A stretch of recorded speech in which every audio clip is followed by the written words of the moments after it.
अस्सलामुअलैकुम friends, welcome to the classroom. तो पिछले टॉपिक में हो गया हमारा कवर क्या, वॉल्यूम का कॉन्सेप्ट। दूसरी चीज़ क्या कवर हुई, रेगुलर सॉलिड। तो आज का टॉपिक बड़ा ही सिंपल सा है, छोटी सी वीडियो इंशाल्लाह बनेगी इर्रेगुलर सॉलिड के ऊपर। इर्रेगुलर सॉलिड का कॉन्सेप्ट मतलब सिंपली जो हमारा रियल टॉपिक है वो है measurement of volume in irregular solid. यही मैं वीडियो का टाइटल भी बना दूंगा। ठीक है, तो चलिए टॉपिक को शुरू करते हैं। उससे पहले एक चीज़ समझ लें कि जो मैंने आपको पिछला एग्जाम्पल दिया था ना वॉल्यूम का, कि भाई एक अपनी बाल्टी को पानी से भर लो, उसके बाद उसमें ईंट डाल दो, तो जितना वो ज़ाहिर है पानी ऊपर आ जाएगा, तो उसी के ज़रिए हम उसका वॉल्यूम फाइंड करते हैं। वहीं एग्जाम्पल बिल्कुल एग्जैक्ट वैसा ही इधर यूज़ होने वाला है। ठीक है, इरेगुलर सॉलिड के बारे में समझ लो। इरेगुलर सॉलिड होता क्या है, ये होता है a solid object having no fixed shape. ऐसा ऑब्जेक्ट, ऐसा सॉलिड ऑब्जेक्ट जिसका शेप फिक्स ही ना हो, मतलब उसमें आपको पैटर्न ही ना दिखे। आप कहीं भाई इसका जो वॉल्यूम है वो फॉर्मूला के ज़रिए फाइंड नहीं हो पाएगा। फिर अगर उसका वॉल्यूम एक पैटर्न ही नहीं होगा शेप का, तो आप उसका वॉल्यूम किस तरीके से फाइंड करेंगे। वहीं आपको मैं तरीका बताने आया हूँ आज। तो बहुत ही बेस्ट एग्जाम्पल दिया गया है आपकी बुक में भी, और मैंने भी यहाँ पर नोट्स में इंक्लूड कर दिया है इसको, कि रॉक।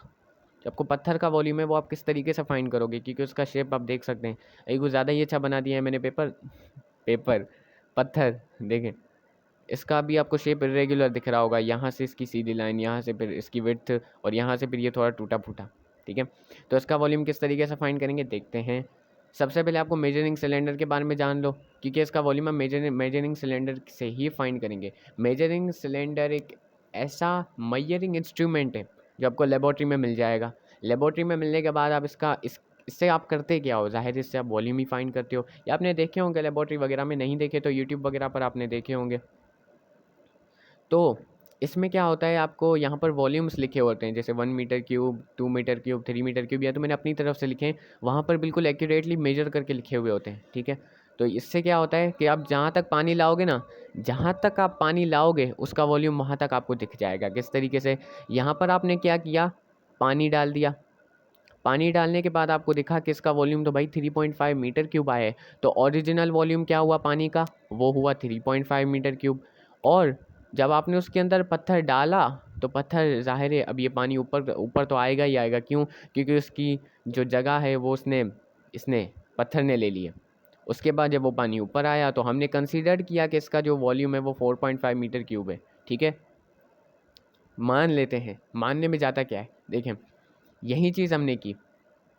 उसके बाद क्या हुआ कि हमारे पास एक छोटा सा फॉर्मूला है, हमारे पास अभी आपके बुक में भी ये लिखा हुआ है। ठीक है, कि इरेगुलर सॉलिड का हम वॉल्यूम किस तरीके से फाइंड करते हैं। चलो फाइंड करके दिखाते हैं, बहुत ही आसान सी चीज़ है।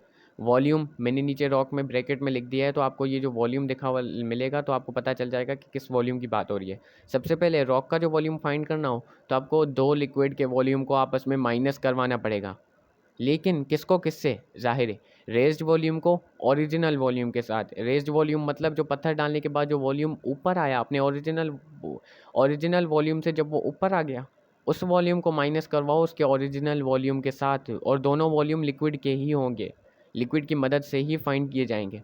ठीक है, तो कॉमन सेंस की बात है, इन दोनों को जब आप माइनस करवाओगे तो आपको मिल जाएगा एक पत्थर का वॉल्यूम।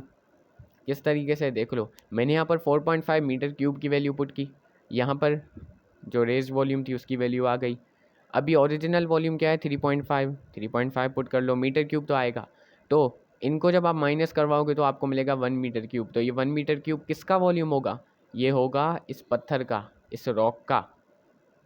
तो बस यही वीडियो थी। और एक छोटा सा सवाल और, क्या यही तरीका हम रेगुलर सॉलिड में अप्लाई कर सकते हैं, जैसे क्यूब, रेक्टेंगल, स्फीयर। तो इसका जवाब है जी हाँ, बिल्कुल हाँ। लेकिन एक शर्त है कि जो मेजरिंग आपके पास सिलेंडर हो ना, वो उसके अंदर जो रेगुलर सॉलिड है वो फिट आ जाना चाहिए, बस। ठीक है, बस इतनी सी बात थी। अब इसमें जो अब आप कहेंगे सर फिर हमने फॉर्मूला के ज़रिए कैलकुलेट ही क्यों किया। यार ये भी सर जी कॉमन कॉमन सेंस की बात है कि आप उसके फॉर्मूला के ज़रिए आप जो मेजरमेंट्स करते हो, न्यूमेरिकल्स करते हो, उसके ज़रिए आपकी आसानी से वैल्यू आ जाएगी। अब सपोज़ करो पेपर में आपको वॉल्यूम फाइंड करने को कहा गया है और रेगुलर सॉलिड का कहा गया है, और अगर आपको फॉर्मूला याद है अच्छे से तो आप जल्दी से उसको कर लोगे, क्योंकि आपको मेजरमेंट्स तो गिवन होंगी। ठीक है, या आप स्केल से मेजर करके आप कर लोगे। या तो आप ऐसा थोड़ी करोगे कि भाई अपने साथ एक मेजरिंग सिलेंडर लेकर जेब में घूमोगे, उसके बाद आप उसमें ये डालोगे वो डालोगे, भाई आ गया ये वॉल्यूम ये आ गया। सर तो ये चीज़ टाइम टेकन है रेगुलर सॉलिड के लिए, लेकिन इरेगुलर सॉलिड के लिए हमारे पास यही तरीका है ताकि हम उसका वॉल्यूम फाइंड कर सकें। और हो सकता है इरेगुलर सॉलिड आपको फाइंड करना पड़े न्यूमेरिकल्स में कि उसकी रेज्ड वॉल्यूम की वैल्यू और ओरिजिनल वॉल्यूम की वैल्यू आपको दी जाए और आप कहेंगे आप इसका वॉल्यूम फाइंड करें, तो आप कर लीजिएगा, कोई मसला ही नहीं है। ठीक है, तो इस चीज़ को समझिए, ये बहुत ही छोटा सा और प्यारा सा टॉपिक था। तो इंशाल्लाह आगे भी टॉपिक आएंगे, तो मिलते हैं नेक्स्ट वीडियो में। अल्लाह हाफिज़।